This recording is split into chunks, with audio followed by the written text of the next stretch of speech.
할렐루야. 오늘도 말씀으로 하루를 시작하는 사람 여러분을 사랑하고 축복합니다. 오늘 말씀 따라서 생명을 삶에서 사시는 여러분 되시기를 축복합니다. 출애굽기 25장 1절부터 7절 말씀입니다. 출애굽기 25장 1절부터 7절 말씀 우리 교독하도록 하겠습니다. 여호와께서 모세에게 말씀하여 이르시되 이스라엘 자손에게 명령하여 내게 예물을 가져오라 하고 기쁜 마음으로 내는 자는 내게 바치는 모든 것을 너희는 받을지니라. 너희가 그들에게서 받은 예물은 이러하니 금과 은과 놋과 정색, 자색, 홍색 실과 가는 배실과 염소털과 붉은 물 들인 순양의 가죽과 해달의 가죽과 조각목과 등유와 관유에 드는 향유로 분향할 향을 만들 향품과 호마노며 애복과 흉패에 물릴 보석이니라. 아멘. 할렐루야. 좋아서 드릴 때 둘 다 행복하다. 좋아서 드릴 때 둘 다 행복하다라는 제목으로 하나님 말씀 전하겠습니다. 10계명을 주셨죠. 10계명을 주셨어요. 그리고 21장에서 24장까지 보면은 이 10계명을 설명하는 그런 시민법, 도덕법 이런 법들이 나옵니다. 그 말씀을 하시고 이제 25장부터는 성막에 대해서 말씀하십니다. 성막. 성막은 어떤 곳입니까? 하나님을 만나고 임재를 경험하는 그런 장소입니다. 자, 오늘날로 말하면 예배이고 예배당이죠. 여러분, 하나님은요, 우리와 함께하고 가까이 하기를 원하시는 분입니다. 할렐루야. 그런데 우리는 죄인이기 때문에 거룩하신 하나님께 가까이 가면 죽습니다. 그래서 24장에 보면은 피를 뿌렸죠. 언약의 피를 뿌렸어요. 이 피 없이는 우리가 죄인이기 때문에 하나님께 나아갈 수가 없기 때문에 피의 언약을 맺었습니다. 그래서 우리는 하나님께 나아갈 수가 없는데 하나님께 나아가기 위해서 거룩을 담을 수 있는 그릇이 되어야 됩니다. 하나님이 우리에게 축복을 주시기를 원하시는데 그 축복을 담을 수 있는 그릇이 되어야 된다는 거예요. 그래서 터져 있으면 안 되고 담을 수 있는 그런 깨끗한 그릇, 너무 더러워서 설거지도 안 된 그릇인데 담아봐야 누가 먹겠습니까? 그죠? 산의 진미를 담아봐야 먹을 수 있는 사람은 아무도 없어요. 그래서 깨끗한 그릇, 온전한 그릇, 피 뿌린 바 된 그릇, 이것이 핵심이죠. 자, 그러면 하나님께서는 만나주신다는 겁니다. 여러분, 늘 주님과 동행하고 만나는 축복이 있기를 소망합니다. 할렐루야. 그러면 어디서 만나냐? 그 만남의 장소가 성막이라는 거예요. 그래서 25장부터 이제 출애굽기는 계속해서 성막에 대한 말씀을 하십니다. 너무너무 중요한 말씀이에요. 그런데 오늘 말씀은 이 성막 가운데 예물 드림에 대해서 말씀합니다. 오랜만에 하나님께서 이 예물에 대한 말씀을 전하게 하셨는데요. 여러분, 신앙생활에서 중요한 요소 중에 하나가 이 헌신이고 드림입니다. 이 드림을 통해서 여러분, 드림이 있어야 성장이 있어요. 그리고 드림이 있을 때 기쁨이 있습니다. 그래서 성장과 기쁨, 그것을 맛볼 수 있는데 어디서 맛볼 수 있냐? 드림에서 맛볼 수 있다는 것입니다. 여러분, 연인끼리 만날 때 혹은 사람 만날 때 뭐래도 자꾸 주잖아요. 그렇죠? 선물을 주고 뭘 사주고 뭐 음식을 대접하고 이렇게 할 때 그 안에 성장이 있습니다. 그리고 드릴 때 또 선물할 때 기쁨이 있어요. 이것이 주는 자의 기쁨이고 이것이 주는 자의 성장이라는 것입니다. 오늘 1절에서 7절 말씀 예물 드리다. 근데 어떻게 드리라고 말씀하고 있습니까? 자원해서 드리라. 여러분, 행복하고 싶으십니까? 그러면 자원하십시오. 그럼 반드시 기쁨이 있습니다. 공부도 자원해서 하면요 기쁨이 있고요 또 잘하게 됩니다. 결혼도 누가 시켜서 시킨 사람 둘이 해 이렇게 해서 결혼한 것이 아니라 내가 좋아서 하면요 거기에 기쁨이 있고요 성장이 있습니다. 그리고 힘들어도 잘 이겨낼 수 있는 그런 힘이 있습니다. 오늘 그 말씀이 있는데 우리 1절 2절 같이 한번 읽어볼게요. 시작. 여호와께서 모세에게 말씀하여 이르시되 이스라엘 자손에게 명령하여 내게 예물을 가져오라 하고 기쁜 마음으로 내는 자가 내게 바치는 모든 것을 너희는 받을지니라. 자, 드리는 거에 대해서 말씀하시는데 어떤 말씀하고 있어요? 기쁜 마음으로 드리는 자. 할렐루야. 자원하는 마음으로 드리는 자를 하나님이 어떻게 해요? 기뻐하신다는 거예요. 자원하는 마음으로 드릴 때 하나님은 기뻐하신다는 것, 받는다는 얘기입니다. 고린도후서 9장 7절에 보니까 그 마음에 정한 대로, 그렇죠? 인색하게 억지로 드리는 것이 아니라 정한 대로가 뭐냐면 기쁜 대로, 기쁜 마음으로 드리는 거라는 거다. 할렐루야. 하나님은 즐겨내는 자를 사랑하십니다. 여러분 신앙생활 중에서 가장 중요한 것은 뭐냐면 자원하는 마음이에요. 자원하는 마음. 뭐든지 자원하는 마음으로 해야 기쁨이 있고 감사가 있고 행복한 거예요. 억지로 한다 그러면 일시적일 수밖에 없고요. 반드시 문제가 있습니다. 오래가지 못해요. 반드시 부작용이 있습니다. 그래서 저는 주님의 교회 성도님들은 자원한 마음으로 모든 것을 했으면 좋겠습니다. 할렐루야. 예배 드릴 때도 그냥 자원해서 기쁜 마음으로, 헌신도 자원하는 마음으로, 예물도 자원하는 마음으로, 전도도 자원해서, 심지어 설교하는 저도 자원하는 마음으로, 기쁜 마음으로 그렇게 했으면 좋겠어요. 그럴 때 하나님께서 기뻐하시며 받으시기 때문입니다. 할렐루야. 여기서 예물이라는 것을 테루마라는 그런 단어를 쓰는데요. 레위기에서는 이 테루마가 거제라는 뜻입니다. 거제는 뭐냐면 높이 들어 올려서 드리는 제사를 말하고 있어요. 그러니까 거제, 들어 올려서 드리다라는 뜻입니다. 이게 뭐냐 하면 하나님을 높일 수 있는 유일한 백성이라는 뜻이에요. 여러분, 그러니까 이스라엘 백성은요, 하나님께 거제를 드릴 수 있는 유일한 존재라는 것입니다. 이것은 이런 거예요. 하나님께서요, 아무나, 우리가 드린다 그래서 하나님께서 아무나 우리가 드린다 그래서 받는 분이 아니라는 거예요. 테로마라는 단어는요, 너희들만 거제를 드릴 수 있다, 이런 뜻입니다. 그러니까 너희에게 특권이 있다라는 거예요. 여러분, 우리가 예수 그리스도의 피로 말미암아 이 특권을 얻었습니다. 우리가 드리면 하나님이 받으시는 거예요. 아무나 하나님께서 아무나 드린다고 하나님께서 받으시는 게 아니에요. 우리가 이게 얘가 적절할지 모르겠는데 예를 들자면 이런 거예요. 이게 왜 중요하냐면 청년들이 데이트를 하잖아요. 우리 젊을 때 연애를 하잖아요. 그렇죠? 그러면 남자 청년 형제가 데이트를 신청하면 자매가 같이 밥을 먹어주고 커피를 마셔준다. 그러면 이게 뭐예요? 그 형제에게 특권이 되는 거예요. 그러니까 이 자매가 아무나 밥 먹어주고 아무나 커피 마셔주는 사람이 아니거든요. 여러분이 결혼한 것이 뭐냐 하면 그런 특권을 누린 사람들이 우리가 다. 그러니까 특별한 사람에게 특권을 누린 거예요. 그렇지 않습니까? 여러분, 선물을 주면은 다 받아요? 그거 받으면 다 큰일 나잖아요. 그렇죠? 왜요? 그 선물을 준 사람의 마음을 받아주는 거잖아요. 이게 특권이 되는 거예요. 받아주면. 우리 오늘 말씀을 풀면 이런 거예요. 하나님이 우리와 밥 먹어주신 거예요. 하나님이 우리와 커피 마셔서 주신다는 거예요.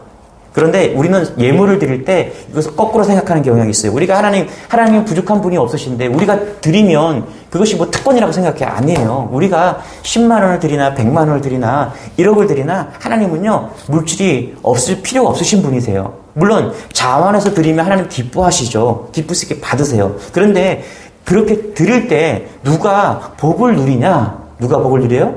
드린 자가 복을 누리는 거예요. 왜요? 그걸 하나님이 받아주시기 때문에 그러는 거예요. 하나님은 아무한테나 받는 분이 아니라니까요. 그래서요, 드릴 수 있는 것이 여러분 복임을 믿으시기 바랍니다. 주일날 하 목사님이 저한테 그런 말씀 하는 거예요. 목사님, 아이들하고 많이 놀아주세요. 애들이 크면요, 안 놀아줘요. 네. 여러분, 아이들이 아빠랑 놀아주는 게 은혜고 복이에요. 예? 여러분, 하나님이 마찬가지예요. 특권이 있어요. 때가 있어요. 그때 드려야 되는 거예요. 여러분, 우리가 하나님이 드린 것을 하나님이 받으시면요, 그러면 반드시 하나님께서 우리에게 기쁨을 주시고 복을 주시는 거예요. 앞에서 말한 그 형제와 자매, 누가 복을 받을 사람일까요? 자매가 복을 받았어요. 그건 물론 맞죠. 그러나 누가 제일 복을 받았어요? 그 형제가 제일 큰 복을 받은 사람입니다. 이게 테루마의 특권입니다. 성경에 가인이 억지로 드리는 제사 하나님 받지 않으셨습니다. 그 예물과 제사를 받지 않으셨다고 합니다. 사울이 백성들 진정시키려고 그냥 날치기 제사 드렸어요. 그런데 하나님은 그거 받지 않으셨습니다. 그 다음에 아나니아 삽비라가 자기 자신의 공로를 드러내려고 예물 드렸어요. 하나님은 어떻게 했어요? 받지 않으셨어요. 오히려 죽음을 당했습니다. 하나님이 드린다고 다 받는 분이 아니라는 거예요. 잘못 드렸다가는 그 자리에서 그냥 죽을 수밖에 없어요. 반면에 아벨의 정성 어린 제사를 하나님은 받으셨습니다. 그리고 과부의 두렵돈 하나님이 받으셨어요. 그러니까 얼마를 하나님께 드리냐가 중요한 것이 아니라 중요한 게 뭐예요? 자원하여 기쁜 마음으로 정성껏 드리느냐는 겁니다.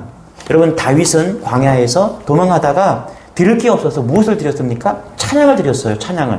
그런데 하나님은 그 찬양의 제사를 기쁘게 받으셨어요. 우리는 자꾸 얼마를 드리냐 여기에 포커스를 맞춰요. 아니에요, 여러분. 중요한 건 얼마를 드리냐가 아니라 어떻게 드리냐가 중요한 거예요. 여러분, 헌금할 때 또 시간을 드릴 때 교회에 나올 때 하나님 기쁘게 드리는 여러분 되시길 축원합니다. 할렐루야. 그러면 하나님이 받으시는 거예요. 그럴 때 드리는 자나 받는 자나 둘 다 행복한 겁니다. 저는 우리 주님의 교회에 이런 기쁨이 넘치기를 소망합니다. 예배를 드릴 때 자원해서 드리기 때문에 거기에 감동이 있고 감사가 있는 거예요. 성령의 역사가 나타나고 성령의 감동이 나타나는 감사와 감동을 올려드리는 그 예배와 예물, 그 자원하고 드릴 때 예배가 뜨거워지고 할렐루야, 하나님의 임재가 있는 그 성막에 놀라운 은혜를 경험하는 교회가 될 수 있다는 것입니다. 이런 은혜가 우리 주님의 교회 모든 성도들의 삶과 예배와 모든 만남 속에서 나타나기를 소망합니다. 할렐루야. 그래서 우리가 기쁘게 살 수 있는 거예요. 자원해서 하나님께 나아갈 때, 오늘 자원해서 우리 예배로 시작하는 하루, 이것은 기쁠 수밖에 없는 것이죠. 감사가 넘칠 수밖에 없는 것이고요. 이런 은혜가 우리에게 소망합니다. 할렐루야. 우리 3절부터 7절까지 시작. 너희가 그들에게 받을 예물은 이러하니 금과 은과 녹과 청색, 자색, 홍색 실과 가는 배실과 염소털과 붉은 물들인 순양의 가죽과 해달의 가죽과 조각목과 등유와 관유에 드는 향유로 분향할 향을 만들 향품과 험한오며 애복과 흉패에 물릴 보석이니라. 여기 보니까 성막을 이제 건설하기 위해서 드리는 그런 재료를 쭉 이야기하고 있어요. 여러분, 성막 예물은요, 금, 은, 보석으로부터 시작해서 각종 진귀한 배실과 여기 보니까 가죽, 향품, 최고급 재료로 성막을 이제 짓는데 예물을 올려드립니다. 여러분, 이것들은요, 당시 이스라엘 백성들이 소유한 물건 가운데 가장 좋은 물품들이었습니다. 그러면 왜 이 성막을 짓는데 최고급 재료를 사용해야 될까요? 이유는 간단합니다. 하나님은 최고의 영광을 받으시기에 합당하신 분이시기 때문이죠. 그래서 이스라엘 백성들은 최고급 재료를 하나님께 올려드렸습니다. 여러분, 하나님께 드릴 때 가장 좋은 곳으로 올려드리는 여러분 되시기 바랍니다. 그런데 문제는 뭐냐 하면 이 광야에 있는 이스라엘 백성들, 특히 400년 동안 이상이나 그 노예 생활을 했던 사람들이 어떻게 광야에서 이런 최고급 고급 재료들을 하나님께 올려드릴 수 있었느냐는 겁니다. 이 재료들의 출처가 어디냐 하면 출애굽기 3장 20절입니다. 이렇게 기록되어 있는데요. 하나님은 애굽의 10가지 재앙을 내리시고 이스라엘 백성들이 애굽으로부터 금과 은과 폐물을 가지고 나올 수 있도록 하셨어요. 그래서 재앙이 임할 때 애굽 사람들이 두려워할 때 이스라엘 사람들이 그냥 가서 나 이거 가져갈 거야 그러면 가져가, 빨리 가져가, 이렇게 가져갈 수 있도록 하나님께서 만드셨어요. 자, 출애굽기 12장 35절 이렇게 말합니다. 이스라엘 자손이 모세의 말대로 하여 애굽 사람에게 은금 폐물과 의복을 구하매 그냥 가져간다고 이야기한 거예요. 여호와께서 애굽 사람들은 백성에게 은혜를 입히게 하사 그들이 구하는 대로 주게 하심으로 그들이 애굽 사람의 물품을 취하였더라. 애굽에 내린 그 재앙 때문에, 마지막 장자의 그 재앙 때문에 어떤 일이 벌어졌어요? 집집마다 장남이 죽자마자 이스라엘 백성들을 보면 두려움이 생긴 거예요. 그래서 어떻게 해요? 그냥 내가 가져가겠다 그러면은 애굽 사람들이 이스라엘 백성들에게 막 물품을 막 줬다라는 거예요. 물론 이스라엘 백성들이 430년 동안 노예 활동을 하면서 임금을 하나도 받지를 못했어요. 하나님은요, 그 모든 것을 다 마련해 주셨어요. 여러분, 무슨 뜻입니까? 우리가 믿음을 가지고 신앙으로 나아가면요, 하나님은 우리가 최고로 드릴 수 있는 모든 것을 미리 준비해 두신다는 겁니다. 여러분, 그래서 신앙은요, 우리가 신앙하면 우리의 힘으로 사는 게 아닙니다.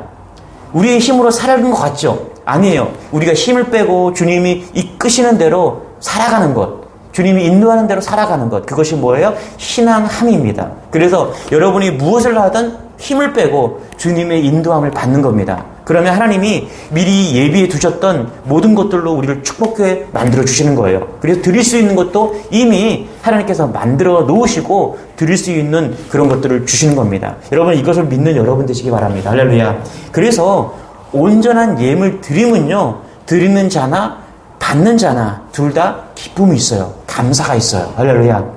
그 시작이 어디냐? 그 원리가 어디서 작동되냐? 자원해서 우리가 드릴 때 이 원리가 작동되는 겁니다. 여러분, 예물만이 아닙니다.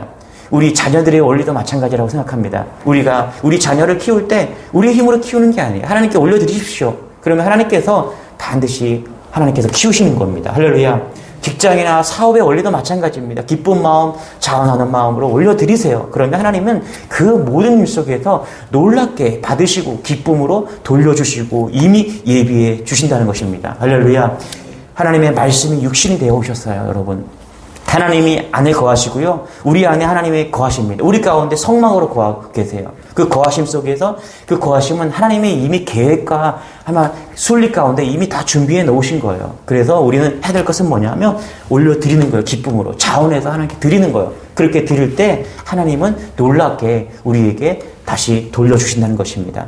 여러분 말씀을 정리할게요. 여러분 자녀의 축복, 가정의 축복, 물질의 축복을 원하세요? 그러면 자원하는 마음으로 먼저 드리십시오. 그러면 하나님은 드리는 자, 받는 자 둘 다 행복하게 축복으로 인도하시는 분이십니다. 자원하는 마음이 없으면 오늘 기도하세요. 하나님 자원하는 마음 주십시오. 그럼 반드시 그것이 믿음이 되어서 축복의 길로 우리를 오늘 인도하실 것입니다. 이런 축복의 비밀을 깨달으시고 오늘도 여러분 삶 속에서 드리고 또 베풀고 그리고 넘쳐나게 그런 사이클이 이렇게 흘러가는 그런 하루가 되기를 주님의 이름으로 축원합니다. 기도하겠습니다. 하나님 감사합니다. 하나님께서 우리를 인도하십니다. 우리의 삶과 우리의 오늘을 인도하십니다. 그 속에 우리가 해야 될 것은 우리가 모든 것을 내려놓고 주님의 인도를 받는 것입니다. 그럴 때 하나님 또 우리가 올려드릴 때 감사함으로 나아갈 때 하나님은 모든 것을 예비했던 그 모든 것들을 우리에게 축복으로 인도해 주실 줄 믿습니다. 이 믿음을 가지고 오늘도 살아낼 수 있는 귀한 믿음의 권속들이 다 될 수 있도록 인도하여 주옵소서. 만나는 사람들과 만나는 사건 속에서 또 하나님 넘쳐난 것을 흘려보내므로 하나님 축복을 누릴 수 있는 기쁨을 누릴 수 있는 감사를 누릴 수 있는 우리 모두가 될 수 있도록 인도하여 주옵소서. 감사드리며 예수님의 이름으로 기도드리옵나이다. 아멘. 오늘 말씀을 붙잡고 우리 주여 한번 외치고 기도하도록 하겠습니다. 주여